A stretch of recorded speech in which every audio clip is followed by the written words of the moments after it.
इथं बघा मी शिरा बनवते. तर एक कढई घेतली, कढईत ना रवा टाकला. तर जेवढं लागतं तेवढं रवा टाकला. त्याच्यानंतर 2 मोठे चमचे तूप टाकलं आणि पहिले ना सुक्कंच असं भाजून घेतलं आणि थोडंसं गरम होऊन दिलं रव्याला. त्याच्यानंतर 2 चमचे असं तूप टाकलं. त्याच्यानंतर चांगलं फ्राय करून घेते रव्याला. त्याच्यानंतर बघा फ्राय करून झालं की चांगलं, तर आज ना दूध टाकते. रोज मी प्रत्येक वेळी पाणी टाकते, गरम पाणी टाकते, ह्यावेळी ना दूध टाकते. तर मग शक्यतो आज मी 1 लिटर जास्त दूध घेतलेलं होतं, म्हणून मी रव्यात आज वेगळ्या पद्धतीने शिरा बनवायचा म्हणून विचार करत होती आणि तुमच्यावर शेअर करायचं ते. आणि इथं बघा मी दूध टाकलं. जेवढं डीप होते ना रवा त्याच्यात तेवढं दूध टाकलं. त्याच्यानंतर चांगलं फ्राय केलं आणि ते घट्ट झालं, सगळं फोडून घेतलं. फोडून झाल्यानंतर इथं बघा आवडीनुसार साखर टाकली आणि साखर टाकल्यानंतर त्याला पण एकजीव असं कापलं करून घेते आणि झाकण लावून ठेवते. आणि हे बघा थोडंसं पाणी सुटलं ना अजून एकदा. आणि ह्याच्यात काय काय टाकते तुम्हाला टाकते. काजू बदाम हे सगळं खिसून ठेवलेलं, बारीक खिसून ठेवले ते टाकते. काजू बदाम मनुके आणि इथं बघा पायनॅपल इसेन्स टाकते.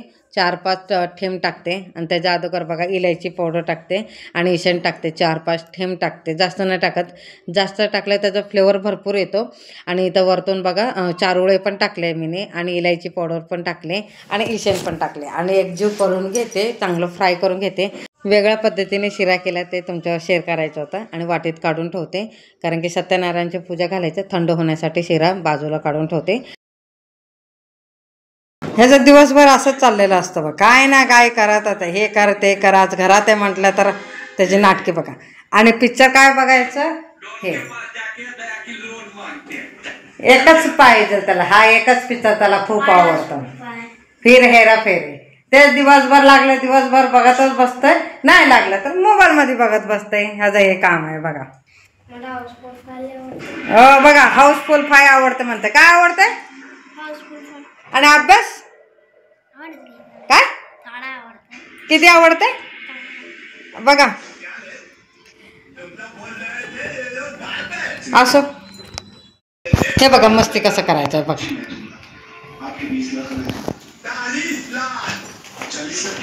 मस्ती करतो, लय मस्ती करतो, लय मस्ती करतो.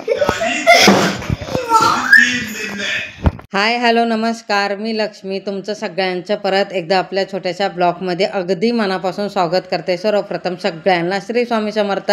परत एकदा त्रिपुरारी पौर्णिमाच्या खूप साऱ्या शुभेच्छा. आज पौर्णिमा आहे म्हटलं संध्याकाळ 6 वाजेपर्यंत तर दुपारचीच मी मांडणी करणार आहे. आता इथं बघा दुपारचीच मांडणी करून घेते आणि सत्यनारायणची. तर हा व्हिडिओ आहे ना, 2 व्हिडिओ आहे ना लेट होणार आहे आणि मला खूप माफ करा, कारण की व्हिडिओ बनवून ठेवला आहे आणि अपलोड करायला मला वेळ लागणार. कारण की बुधवारी आहे पौर्णिमा, त्याच्या दुसऱ्या दिवशी गुरुवारी आहे. तर गुरुवारी एक महत्त्वाची वस्तू आणायची आहे, त्याच्यासाठी मला ते दिवसभर त्याच्यातच होती, म्हणून व्हिडिओ अपलोड करता आला नाही. म्हणून मला माफ करा, म्हणून थोडासा वेळ होईल. मी व्हिडिओ बनवून ठेवला आहे पण अपलोड करता तर आलाच नाही. त्याच्यासाठी आता सांगते, कारण की मी एडिट पण आत्ताच करायला लागली आणि सगळंच आता करते आणि सगळं झाल्यानंतर फायनल निवांत करते. आणि गुरुवारी एक महत्त्वाची वस्तू आणली ते पण तुमच्यावर शेअर करणार आहे. हा व्हिडिओ अपलोड झाल्यानंतर दुसऱ्या दिवशी ते पण व्हिडिओ तुम्हाला अपलोड करा जाईल. काय वस्तू आणली काय नाही तुमच्यावर शेअर करायचं आहे, कारण की तुम्ही पण माझे खूप महत्त्वाची फॅमिली आहे. माझी फॅमिलीसारखी तुम्ही पण माझी फॅमिली आहे. यूट्यूब फॅमिली म्हणजेच माझी फॅमिली. त्याच्यासाठी माझ्याकडे जेवढं माझ्या घरात सुख दुःख काय असेल ते तुमच्यावर मी शेअर करणार. एखादं दुःख शेअर करताना मी विचार करील, पण माझं काय सगळं सुख सगळं तुमच्यावर मी शेअर करणार, कारण की तुम्ही पण माझी फॅमिली आहे. म्हणून आज महत्त्वाची एक वस्तू आणली ते तुमच्यावर शेअर करते. तर पुढच्या व्हिडिओमध्ये तुम्हाला दाखवते. आता मी तर हा व्हिडिओ आहे ना 2 पार्टमध्ये, सकाळचा व्हिडिओ वेगळा दिला आहे आणि संध्याकाळचं वेगळं आहे. तर लय मोठा होईल म्हणून मी सत्यनारायणची पूजाचाच व्हिडिओ वेगळा केला आहे. दर महिन्याला पौर्णिमा येते, दर महिन्याला सत्यनारायण आपल्या घरात घालावंच, कारण की चांगलं असतं. अन्नधान्याची कधी पैशाची कमतरता भासत नाही, म्हणून मी दर महिना तुमच्यावर शेअर करते. दर महिन्याला मी टाकते, एकही महिना मी चुकवत नाही सत्यनारायणची पूजा घालायला. तर मासिक धर्म असला तरच स्किप होणार, नाही तर शक्यतो होणार नाही. जेवढं पण मला अडचण आली तर पहिले मी सत्यनारायणची घालते पूजा. तर मला पण खूप म्हणजे असं पूजा वगैरे असं करायला मला खूप आवडते.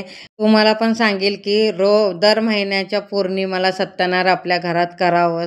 सुख, शांती, समृद्धी, भरभराटी ह्याच्यासाठी या अन्नधान्याची कधी कमतरता नाही नसायला पाहिजे किंवा आपल्या घरात पैशाची कमतरता ह्याच्यासाठी सगळं भरपूर असे अडचण असतात ना, त्याच्यासाठी दूर होण्यासाठी करायचं. आणि मी श्रावण महिन्यात 5 सत्यनारायण घातलेलं. आता मार्गशीर्ष येणार आहे, त्याच्यात किती घालते तुमच्यावर ते पण शेअर करणार आहे. कारण की मी असा विचार केला आहे आता, कारण की हे सेपरेट रूम भेटली आहे मला म्हणजे सत्यनारायणाच्या. कारण की पहिले कसं 1 RKच होतं, तर किचन पण तिथं, पूजा पण तिथं, मांडणी पण तिथं. मी पहिले कसं करायची, वरती पूजा खाली मांडायची, तर वरती भांड्याची मांडणी होती.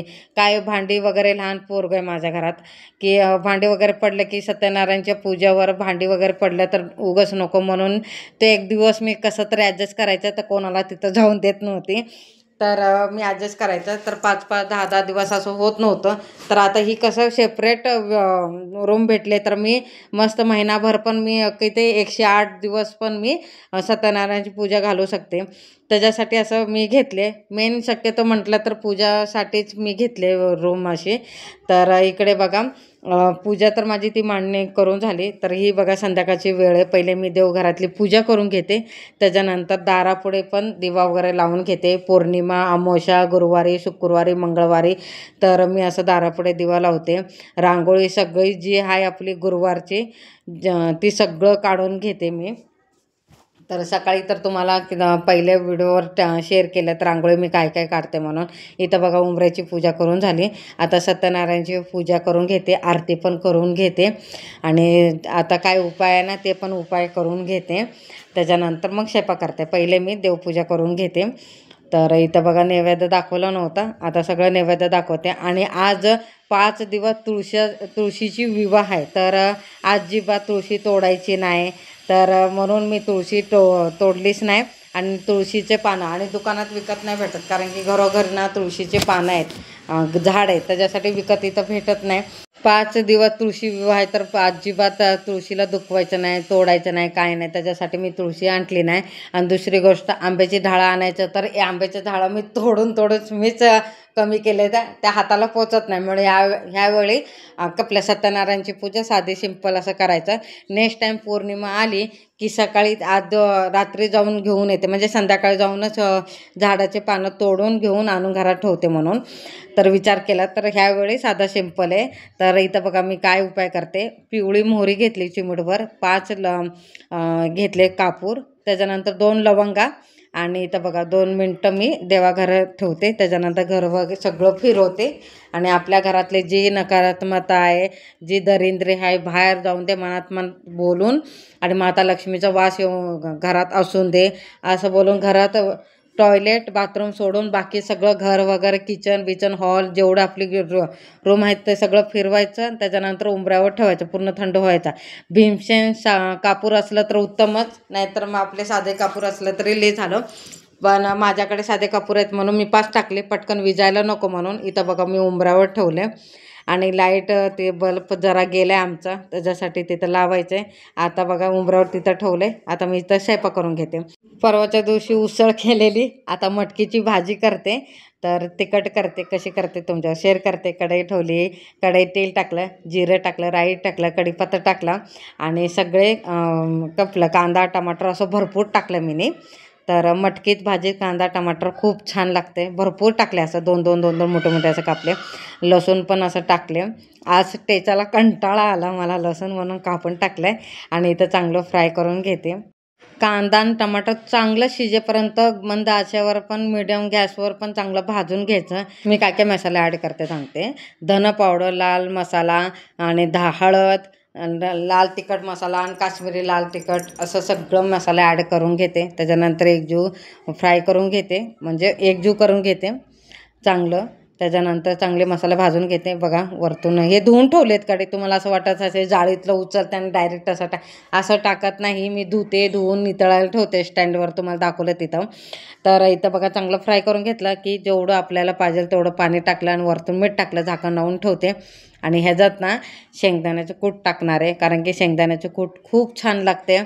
तर इथं एका साईडला शेंगदाणे कूट टाकलं आणि मी डाळ-भात कुकर लावला. तर आज मटकीची भाजी म्हटलं डाळ-भात कुकर लावायचंच आणि पीठ पण बाजूला काढून ठेवलं. आणि इथं बघा मी शेंगदाण्याचं कूट टाकते. आता शेंगदाण्याचं कूट आहे ना कमी पडलं अजून टाकते, कारण की मटकीची भाजी भरपूर झाली आणि शेंगदाण्याचं कूट कमी झालं आहे. मीडियममध्ये असं पाहिजे. टाकून घेते आणि कोथिंबीर टाकते लागलंच त्याच्यावर आणि झाकण लावून ठेवते, ते शिजते. आणि इथं बघा चपात्या पण झाल्या माझ्या तयार आणि भात पण तयार झाला, डाळ पण झाली, वरण पण तयार झालं आहे आणि भाजी पण तयार झाली. आता नैवेद्य दाखवून घेते. स्वामींना पहिले दाखवते नैवेद्य, त्याच्यानंतर मग सत्यनारायणची पूजा केली आहे ना तिथं पण नैवेद्य दाखवते. शिरा केला आहे ना तो दाखवला आहे, तरी पण हे दाखवते. मग स्वामींना रोज न चुकता माझा नैवेद्य असतो. तर कधी शेअर करते कधी नाही शेअर करत. आता नैवेद्य करून झाल्यानंतर तर आम्ही पण जेवण करून घेतो. तर खूप उशीर झाला आहे. हा व्हिडिओ तुम्हाला आवडला असेल तर लाईक शेअर सबस्क्राईब करा. सगळ्यांना श्री स्वामी समर्थ.